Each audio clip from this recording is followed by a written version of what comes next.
भक्तों, दंडकारण्य अर्थात दंडक वन की उत्पत्ति कैसे हुई?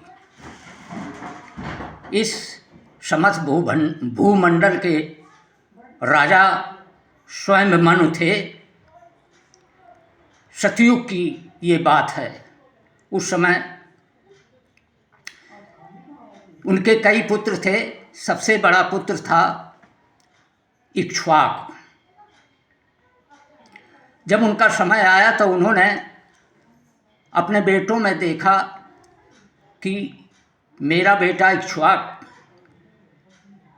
सब गुणों से संपन्न है, श्रेष्ठ है, मैं इसी की ताजपोशी कर दूं। तो स्वयं मनु ने राजा इक्ष्वाक की ताजपोशी कर दी, राजा बना दिया सब समर भूमंडल का।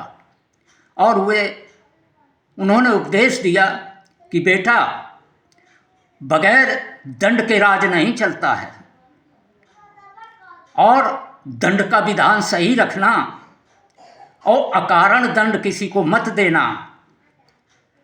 उस दंड को बड़े समर सोच करके दंड के काबिल हो तभी उसको दंड देना। उन्होंने कई उपदेश दिए। कहा बेटा हो, प्रजा में समानता का व्यवहार रखना, सहनशीलता रखना। इस तरीके से कई उपदेश देकर वो ब्रह्मलीन हो गए। जब राजा इक्ष्वाक इस समस्त भूमंडल के राजा बन गए तो उन्होंने अपने पुत्रों की उत्पत्ति के लिए सोचा तो कई यज्ञ किए। तो उनको कई पुत्र प्राप्त हुए, और जो छोटा पुत्र था वो बहुत निपुण था। वो प्रजा में सुख शांति हर प्रकार की बनाए रखता था।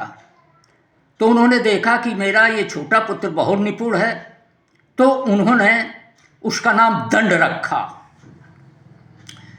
छोटे पुत्र का दंड नाम रख करके, और उन्होंने कहा बहुत बड़ा राज है, तो उन्होंने बिंदगिर के दोनों पर्वतों के बीच का राज्य का राजा बना दिया और ताजपोशी कर दी।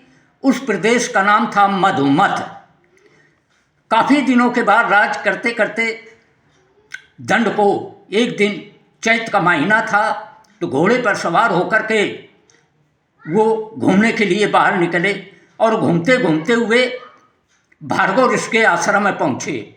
भार्गव ऋषि वंश की एक कन्या जिसका नाम था अर्जा, वो बाहर घूम रही थी आश्रम के।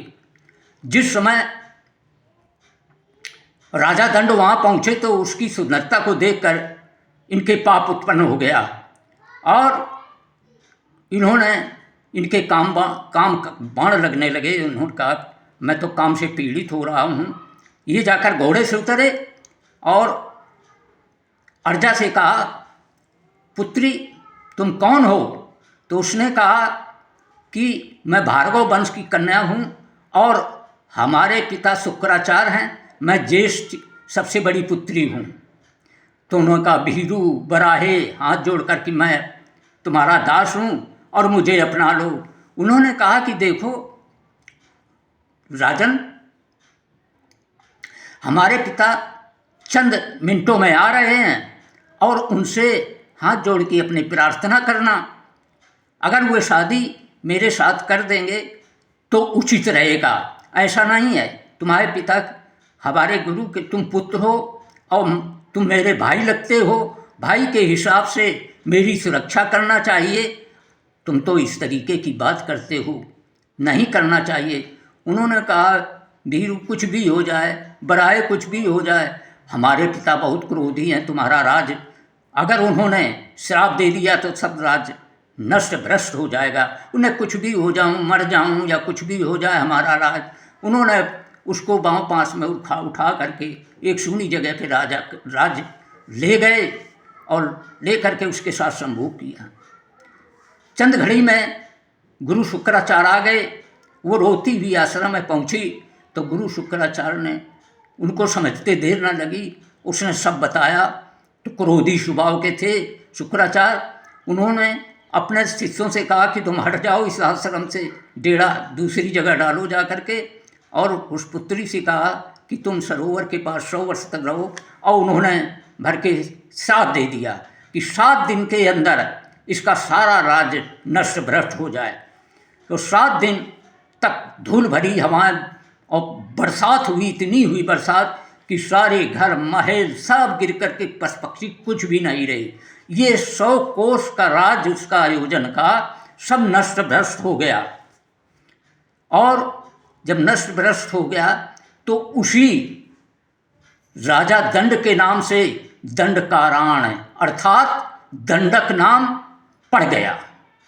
भक्तों, शेष भाग दूसरे दिन।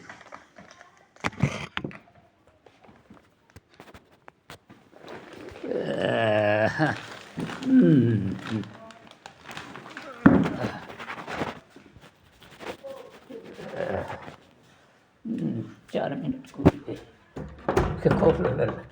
मोए ले कहाँ गो पापा तुम? पापा चलो गोगा ले लियो चलो।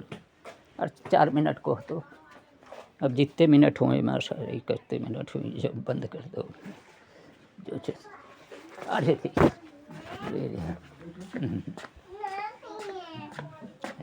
ले छोड़ो 5 मिनट 5 मिनट की करेंगे।